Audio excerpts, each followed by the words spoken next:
are very, very important. Even he needs to know how to relate to your friends. Sure. And when he has a problem with one of your friends, please, you need to listen. Let him give you reasons why, you know. And if you have a problem with these friends, tell him nicely. Not just deciding he should hang out with those people. You're not even giving a reason, you know. So it's important. His friends are very, very important. Instead of making them your enemies, make them your allies. Because I think also at the same time, those are the friends he runs to when he's in his nothing box, if I can say, because I am just referring to the other shows.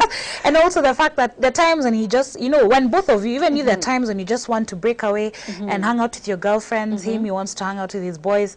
So it's important to still maintain that relationship before he thinks, okay, if you're cutting off my friends, what do you want? Exactly. You know? And not just that, because, okay, since we know our men most of the time misbehave, if you're good friends with them and they know you're a nice lady, decent, you know, if he goes to one of those pubs and is checking out the barmaid, I mean, just the look, guys can tell her, stop, you have a wife, you know? But if they really hate you and you hate them and they know it, they'll be like, serves are right, you know. So it's important. Let's just, I mean, let's become a very big happy family, you know. His mom, his family, and these people are important to him. All right. And who are the, because I'm thinking his friends, his family, what else would be important to him? His colleagues, if he's employed. Really? Okay. You know, because really we always don't like going to these Christmas parties or end of year parties because you're thinking, oh, you know, and some guys, it's important to go for these parties.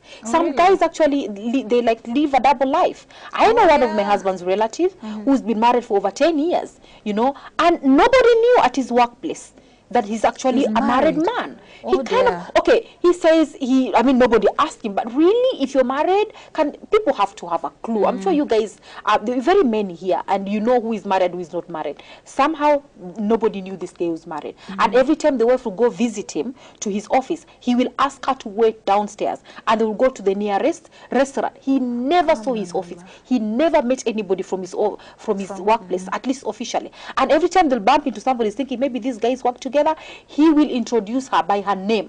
You know, say, this is my wife. So she always felt like something is missing. Okay, until one day she came across an invitation, which was written Mr. So-and-so and company. She was like, not Mr. and Mrs.? Yeah. What do you mean? So she insisted, I have to come for this party. It was at the end of year party. She got there, and of course she was very suspicious, you know, and she got a bit tipsy as she waited for the first person who was talking to. Oh my God, all hell broke loose. And guess who she was telling off? The boss. So you can imagine, she was almost scratching her face. She was a bit, okay, I know she was using the alcohol as whatever, an excuse, but imagine this thing should not happen. Now, if your husband is a bit uncomfortable telling people whether she's married or not, then there's a problem there. Okay? Definitely. And even if you came across, you came to realize this is what is happening, you really don't have to confront in that kind of manner. Because can you imagine, the guy, okay, he really paid for it big time, and he lost his face. You know, when it comes to people never looked at him the same. You know, because can you imagine very angry, tipsy wife fighting with the bosses? You're married. So you can imagine. And sometimes it's good sometimes to go for this. So you'll know if your husband has been to something nasty. Guys, I don't mean to put you in trouble here, but really you need to behave like a married man. You know, because today the show is all about what we should do as wives to make sure you guys are comfortable. You know, start carrying yourself like a married man. And ladies, go for these meetings, and you can tell who has a crush on him. Can even tell who's been sleeping with him. You know, the body language. Exactly. So it's important. But when you go there, can you just present yourself, you know, in a well, you know, as somebody's wife, you know, you can enjoy, you can have fun without misbehaving. Don't cross the line, really. It's his job at stake even at some point, because I think you're married to a crazy woman. So you're crazy yourself. The things which happen, things which happen in office parties, it's just amazing. A bit of alcohol, you get to know the real person. Clearly. So it's his friends, his family, his colleagues. And his passion. Okay. You know, I really feel absolutely nothing for football. And thank God my husband is not a fanatic. He loves his football once in a while. It's okay. But it's not like he will stay or he'll hang himself if his team loses. Thank God he's not that kind of a person. But he has other hobbies. Ladies, you need to find out which hobbies your husband's or passions. You know what he likes. It can't be as bad as mine. Trust me. What is yours? He loves farming. And not for money. No. Just for fun. So on Sundays, I know he's going to kill me. I don't know how to go to after this. But anyway, today he was a bad boy. So today I'm getting back at him. Do you know this guy loves farming? And not for money. I wish I would say, money is coming in. No. Just for fun. You know? So on Sunday, after church, while guys are going to Splash, Jolly Rogers, you know, Village Market to take the kids and have good lunch, we go home and change. You know, I can't even go in my, I have to go home, change, you know, because I mean really hot shoes, I have to change and put on some nice things to go to the farm. And my kids, even worse, they love the animal part of it. Oh dear. So we go, and you know where this is Kitengela. So when you guys are going to Village Market, I'm going to Kitengela. You know, and even makeup that looks out of place. You should see him walking from one corner, you know, one end of the shamba to the end, inspecting some trees. I think he even talks to them. Like yes, and sometimes I have to do that. Thank God the farm is not so big. We have to crisscross the farm, and you're walking all over the place. He's like thinking, telling off, I'm hearing, that's what he lives for. And my boys, when I look at them, they're diving with dogs or rabbits or whatever it is. So, oh my goodness, guys, it can be worse than mine. Now, right now, there's a talk of pigs. I'm crossing my feet. Because if you not come to pass a dead meat. I think we'll have to be doing that trip twice a week. It's already tiring. Anyway, Pete, I still love you. So if yours can be bad. You know, it can be worse than mine. Maybe yours is football. Maybe he just likes hanging out in those pubs where you can't even go to the loo. I hear that those kind of pubs. Yeah, they love to drink. Which are not in the posh places, eh? Those are those kibandas. The manugus, the njugunas. So there's a friend of mine who says, I like hanging out with him. But the kind of places he likes to go, man, if you have to go, you have to hold it until you go home. If you just go to those loos and die. Yeah. And there's some who like golf as well. Yes. Now that's exciting. You know, put also those cute, sexy little things. You go and play golf. That's exciting. And some love movies. Why didn't mine like movies? I like movies. No, I'm turned into a farmer. No, so that you're scratching anyway. But anyway, it's the best time. Before I used to go once in a while. But these guys will come. I'm telling you, they've had so much fun. And actually, you can see that trip has made a change in the two, you know, my two kids and even my husband. So I thought I'm being left out here. I go with them these days, and it's kind of fun, you know. Yeah, with time I think you just end up liking it. You love the fleece part and stuff. But it's still fun. We go as the whole family, and it's a bonding session. We even carry jug, so it's become like a family tradition.